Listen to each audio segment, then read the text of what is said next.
My fellow Jamaicans, as we celebrate our 57th year of independence, we have much to be thankful for.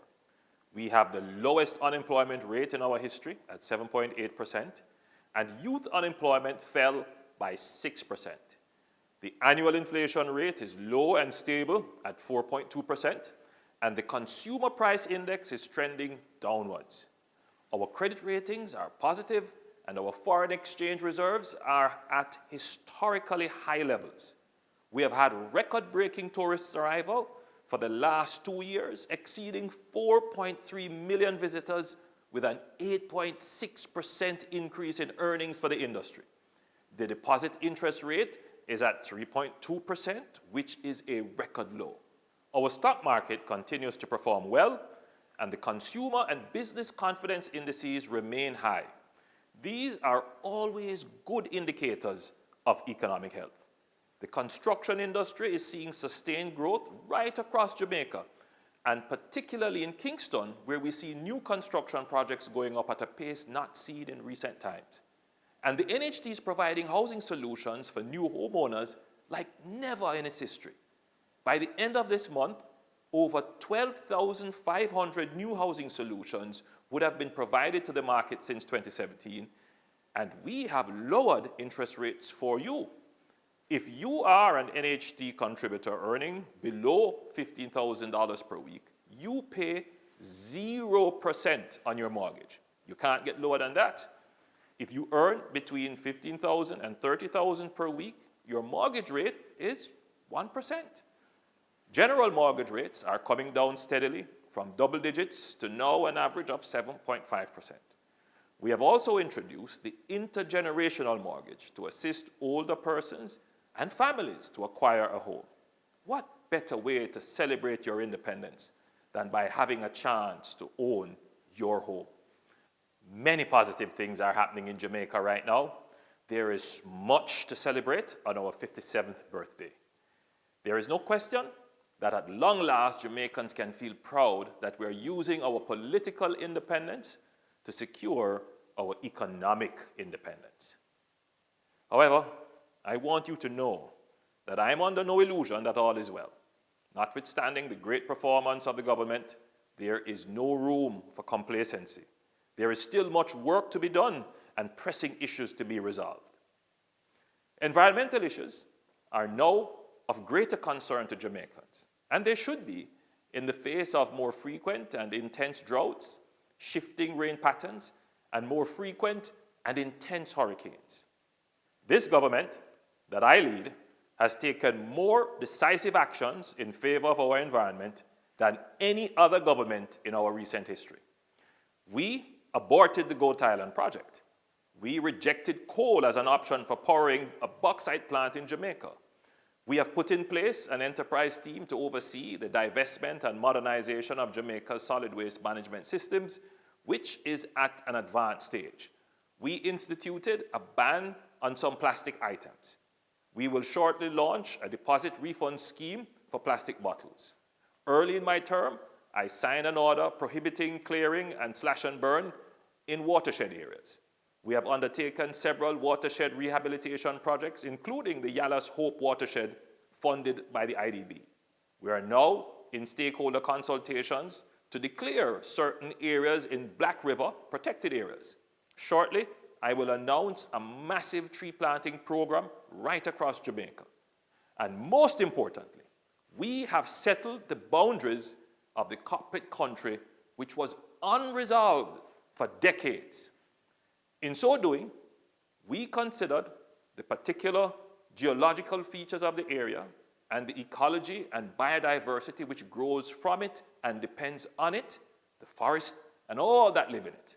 We also consider that the cockpit country is a water bank for Jamaica, storing vast volumes of the precious commodity in caves and caverns beneath it. Based on the technical advice of the experts and after consultations, the boundary of the area to be protected was decided. This is an important step in protecting this critical national asset for generations to come and ensures that there will be no mining or any other activity that could harm the environment in the protected area. The Cabinet also took the further step to ensure that before any mining can be done in areas outside of and close to the cockpit country protected area, as defined, environmental impact assessment studies must be done. We are sensitive to the concerns raised about the cockpit country protected area, and we are also sensitive to the area surrounding and in close proximity to the cockpit country protected area. The government remains committed to protecting our environment and will only pursue projects that are environmentally sustainable. Another area of grave concern is corruption. At the heart of the issue is that corruption deprives resources from the poor and distorts and denies prospects for prosperity.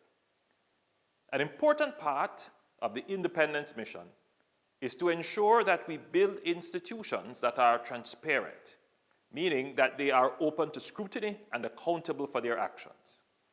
This administration has taken decisive steps to create a robust anti-corruption framework and build strong public institutions where corruption cannot flourish. At the governance level, we have developed and are about to implement a new system for the nomination, selection, and appointment of board members of public bodies. This will ensure that only fit and proper persons with the best skills are allowed to guide our public bodies. At the investigative level, we have just completed the legislative process to give MOCA its administrative and operational independence. The government is providing the resources to build out their capacity to thoroughly investigate and build strong cases for prosecution. MOCA now has more than 300 cases either before the courts or in advanced stages. This administration passed the Integrity Commission Act and established the Integrity Commission, which is now in the process of developing its new institutional structures.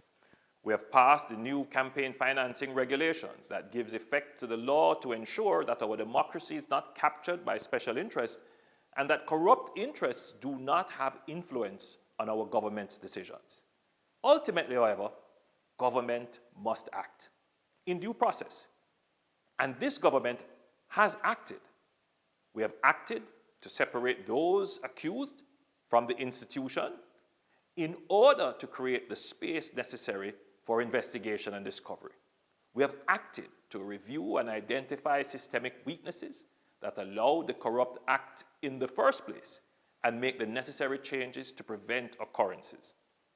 We have acted to facilitate the work of the independent investigative and oversight bodies. There must be no cover-up so that the strongest cases can be brought to the courts. And we have acted to build a culture of enforcement of the law. The anti-corruption framework established is still in its early stages and will definitely require more time and resources to become more effective. However, it is working. I'm confident that with the anti-corruption framework we have created and the institutions we have built to implement it, Jamaica will see appreciable improvement not only in the perception of corruption, but in the deterrence of corruption and the detection, investigation, and prosecution of corrupt acts. At 57, we are still a young nation. The future is looking bright. We have achieved much, but there is still much more to be done. Hardships there are, but the land is green, and the sun shineth upon us as one nation, one people, under God, increasing in beauty, fellowship, and prosperity. Happy Independence Day, Jamaica.